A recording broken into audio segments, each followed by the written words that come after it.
Olá, meu nome é Júlia Ferreira e seja muito bem-vinda ao curso de Direção Cinematográfica.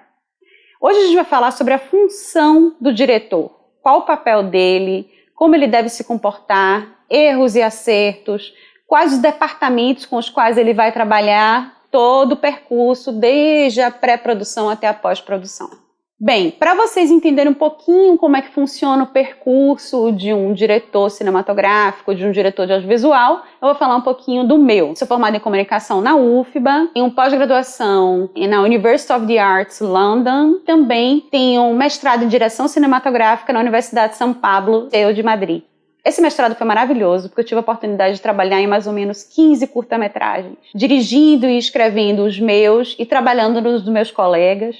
E isso me deu uma bagagem muito grande como diretora. Além disso, eu fiz uma série de curtas-metragens, muitos deles premiados no exterior, selecionados em festivais. Também fiz documentários para a TV. E tudo isso me deu uma bagagem muito grande para fazer a série Sonhadores, que está na Amazon Prime, e que me deu a oportunidade de trabalhar com alguns dos maiores nomes do cinema hoje.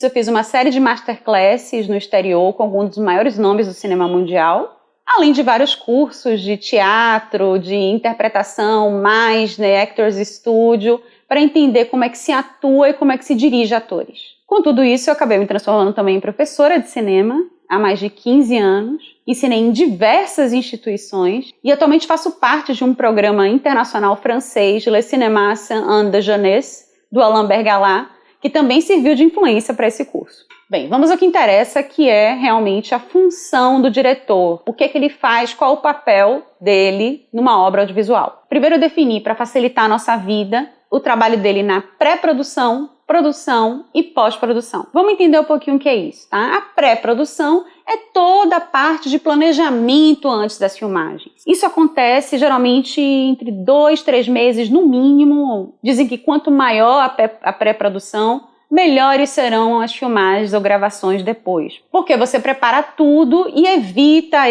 possíveis problemas no futuro. Depois da pré-produção, a gente vai trabalhar com a produção em si, que é a parte de filmagem, de gravação e tal. No caso de Sonhadores, demorou mais ou menos, foram 5 semanas. Tá, mas é porque era baixíssimo orçamento e era uma minissérie. Mas, assim, séries costumam demorar, depender da grana, 4 meses, entendeu? Hollywood e tal. Quanto mais grana você tem, mais tempo você tem para filmar, porque em audiovisual é onde realmente tempo é dinheiro. E depois disso a gente tem a etapa da pós-produção, que é pegar o material bruto filmado e organizar de acordo com a ordem da história, mixar o som, enfim, resolver todas essas questões, efeitos especiais e tal. Vamos começar com a etapa da pré-produção. Vocês estão vendo no meu slide a imagem de um regente de uma orquestra. É mais ou menos isso que o diretor é. Ele vai coordenar como um maestro todos os músicos para que eles toquem de maneira perfeita, afinada e que formem um grupo coeso, né, para que criem juntos uma só música. Né? Eu não posso tocar uma música e o outro músico tocar outra música e a gente achar que isso vai virar uma coisa coesa e bem feita, porque não vai. E o seu papel é fazer com que tudo isso se encaixe entre si. Porque, como está escrito no slide, cada obra audiovisual é um mundo próprio, é um universo próprio. Todas as partes, fotografia, arte, som, tudo tem que estar encaixado, perfeitamente encaixado dentro desse mundo. Se destoar, a culpa é sua, porque você é responsável pela coerência desse mundo como diretor. Você também é responsável pela qualidade final do projeto. Não adianta você dizer, não, foi porque o meu diretor de arte fez uma bobagem, foi porque o ator não se concentrou, não importa. O responsável por escolher a sua equipe técnica é você. Quem vai assinar no final é você. Então, não foram erros deles, foi erro seu que escolheu mal, muito mal escolhido. Então, a gente vai para o item número 2. A escolha da sua equipe é crucial. Esse é o seu trabalho, escolher a sua equipe. Isso significa que você tem que garimpar mesmo, porque isso vai refletir no resultado final. E é você que vai assinar isso. Quais são os critérios, baseados na minha experiência, que você deve acompanhar? O primeiro deles, competência, claro. Você vai pegar o portfólio da pessoa, analisar todo, o diretor de fotografia, vamos ver tudo que esse cara já fez. Tá tudo muito bem feito, sem erros, sem falhas graves, tá tudo ok. Então, esse cara realmente é bom, tem experiência pra caramba, sabe o que tá fazendo, já trabalhou em vários outros projetos e as pessoas elogiam o trabalho dele, ok. Então, competência, porque senão, gente, cair no amadorismo, por mais que você queira culpar depois o profissional, foi você que não escolheu o bem escolhido. O segundo critério é o critério da afinidade artística. Eu, por exemplo, gosto muito de um tipo de direção de arte que é muito cinemão. Peter Greenaway, uma arte majestosa, cheia de coisa, em que cada plano é uma pintura, etc. Isso também tem a ver com a fotografia e tal. Esse é o tipo de cinema que eu faço, o tipo de série que eu faço. Se a pessoa que está trabalhando comigo é mais naturalista, gosta de uma coisa mais cara de documentário e tal, ela não vai ter esse olhar que eu busco. Então essa pessoa não se afina artisticamente comigo, por melhor que ela seja. A questão da afinidade artística também é muito importante, por isso você tem que ter suas referências, saber muito bem o que você quer, o que você gosta, na hora de você contratar a sua equipe. Então, tudo bem, tem competência, tem afinidade artística, mas existe um outro terceiro ponto que eu acho fundamental, que é a questão do caráter e temperamento. Você vai trabalhar com pessoas que é bom que você pergunte antes. Como é que elas se comportam? São pessoas honestas? São pessoas que não passam a perna em ninguém? Que não... Porque já me aconteceu algo assim. Deu problema na produção e a pessoa me deu uma facada nas costas. E era uma pessoa que eu confiava. Mas depois eu fui descobrir que ela já tinha feito isso antes com outras... Então, enfim, é bom você checar muito bem os antecedentes dessa pessoa. E a questão do temperamento também. Às vezes a pessoa não é mau caráter, mas ela é uma pessoa muito difícil de lidar. E você, como diretor, vai enfrentar uma série de desafios enormes que vocês não fazem nem ideia. Você, além disso, tem que administrar ego e administrar chilique de ator, de fotógrafo, de não sei o quê. Não, pelo amor de Deus. E mesmo assim... Pode acontecer, sim, de rolar algum atrito. As pessoas convivendo quase todos os dias, durante vários meses, vai rolar algum tipo de atrito, é provável. E você tem que ser a pessoa conciliadora que vai harmonizar o set de filmagem. Em Sonhadores houve alguns problemas entre os cabeças de equipe. Quando a gente está falando em escolher, a gente tem que pensar que a escolha principal são dos cabeças de equipe. Por exemplo, o diretor de arte é um cabeça de equipe, o diretor de fotografia é um cabeça de equipe, o diretor de som é um cabeça de equipe. O que significa ser cabeça de equipe? Que elas têm várias pessoas subordinadas a elas. O diretor de arte, ele tem subordinado a ele o maquiador, o figurinista, o contra-regra, enfim. O diretor de fotografia tem o foquista, tem o segundo assistente, são pessoas subordinadas a eles. Então, essas são as pessoas, essas são as mais importantes na hora de você escolher sua equipe. E às vezes acontece do som, por exemplo, o som costuma muito se desentender com a fotografia e vice-versa. Então, eu fui chamada várias vezes para resolver e tal. O seu papel é esse, é o de harmonizar ao máximo, tornar o set o mais tranquilo possível, porque senão isso vai se refletir no seu resultado final. Isso é muito importante. Jamais, sob nenhuma hipótese, perca o controle no set de filmagem, mesmo que alguém da sua equipe faça isso, porque também vai se refletir no seu resultado final. Se você começar a perder o controle, as pessoas também vão se achar no direito de fazer isso, o set vai virar uma zona e aí o resultado vai ficar bem comprometido. Por último, a questão das referências, da pesquisa. Isso é fundamental, isso é trabalho, dever de casa como diretor. O seu papel como diretor é trazer esse mundo próprio pronto através de uma série de referências, de imagens, de design, de cenas de filme, música, de ideias de figurino, tudo que vocês puderem imaginar. Eu preciso fazer essa pesquisa antes de contratar as pessoas. Já no roteiro, o meu roteiro tem que estar muito bem esmiuçado, mesmo que eu tenha escrito ele ou não, não importa. Ele tem que estar muito bem esmiuçado e com uma série de referências incluídas. Quando elas estiverem prontas, eu souber exatamente como é que o personagem se veste, qual é a casa que ele mora, que cor é a casa, que cor é a parede, qual vai ser a paleta de cores, como vai ser a iluminação, como é que eu vou pensar os movimentos de câmera em geral, qual é o estilo cinematográfico desses movimentos. Quando eu pensar tudo isso, que é uma coisa que a gente vai ver mais pra frente, como é que se escolhe, como é que se pensa, quando eu tiver com o meu banco de imagens e de tudo que vocês puderem pensar, aí sim eu contrato a minha equipe, aí sim eu viro pro diretor de arte, porque ele vai me perguntar: e aí, Júlia, como é que você enxerga esse filme? Eu li o roteiro aqui e eu queria primeiro ouvir você. E aí eu vou vir com todas as referências para ele. Ele, por sua vez, vai dizer como é que ele vê. E aí a gente vai começar o processo de criação da história. Então, por isso é importantíssimo a sua pesquisa. A sua pesquisa é a base do seu trabalho. As suas referências são a base do seu trabalho. Quais são os filmes que você gosta? São neles que você vai se inspirar também. Então, se você não tem uma cultura cinematográfica, uma cultura musical, uma cultura...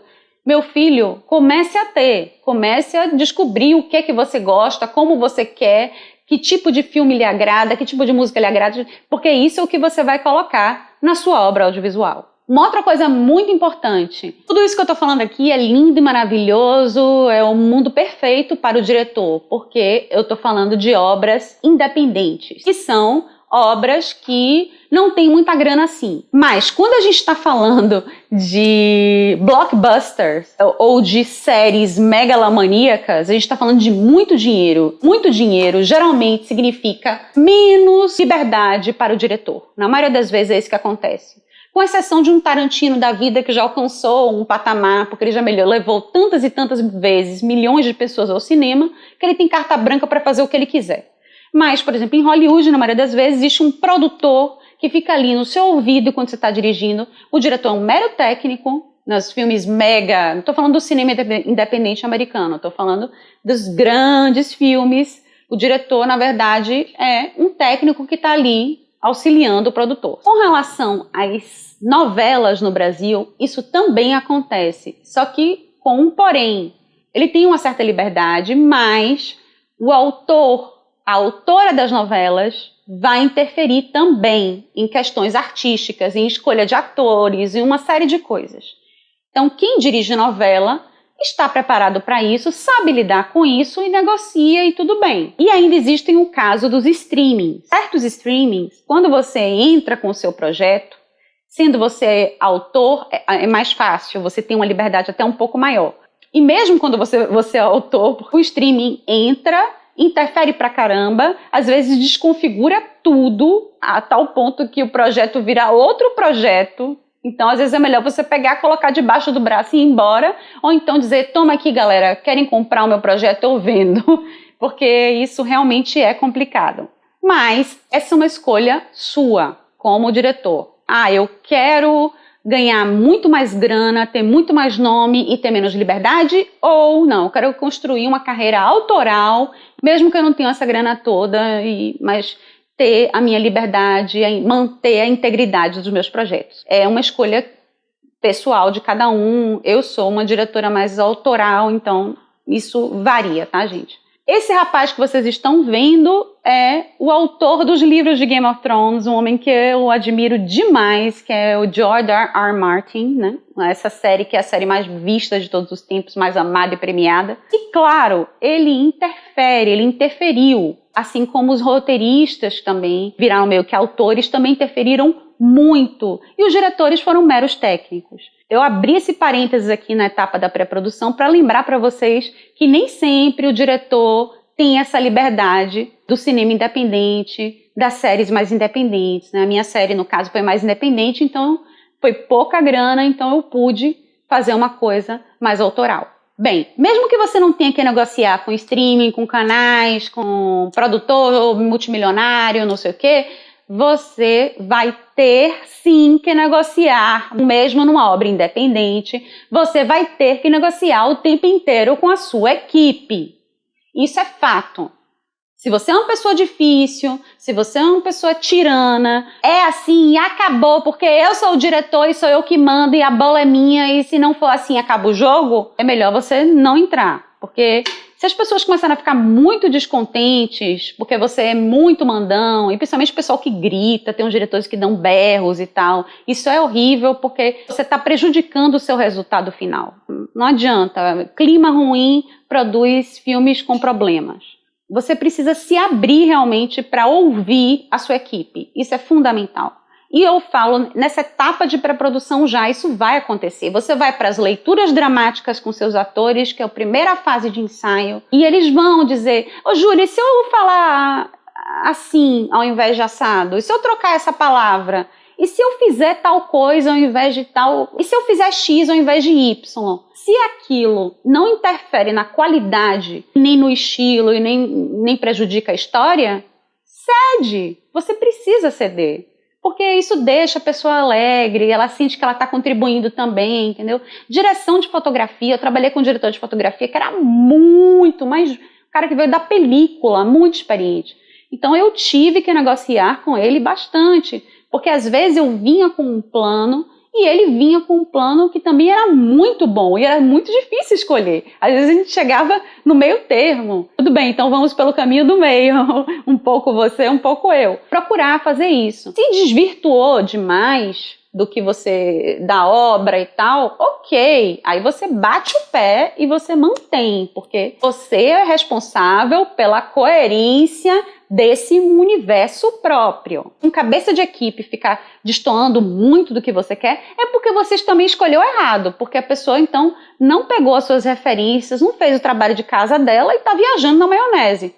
E por último, nessa fase de pré-produção, em que a gente está nesse processo de negociação, pensando atuações com os atores, pensando plano com fotografia, pensando cores de parede, pensando não sei o quê, com a direção de arte e tal, com toda a sua equipe, pensando o som, vem a questão das locações. Você começa a visitar os locais onde você acha que deve acontecer a história. E isso é muito importante. Levem a sua equipe, todos os cabeças de equipe, para a locação antes de fechar a locação. Nunca feche a locação sem isso. É um outro conselho de ouro que eu estou dando aqui para vocês. Por quê? Porque às vezes eu quero porque eu quero essa locação, porque ela é linda, ela é maravilhosa. Tá bom, mas tem um cachorro ali que não para de latir, que o dono não vai tirar e que não sei o que. A galera de som vai ser a responsável por dizer, não, Júlia, esse lugar aqui não dá, vamos atrás de outro lugar. Tem que levar o povo de som.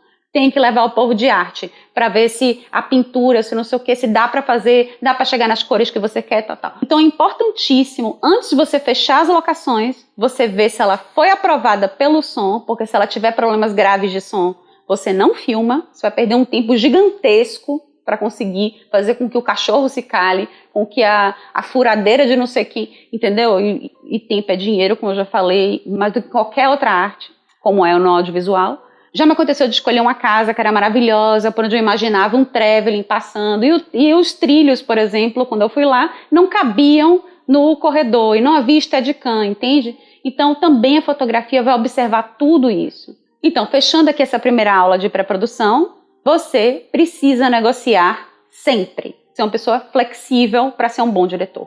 Até a próxima aula, aula 2.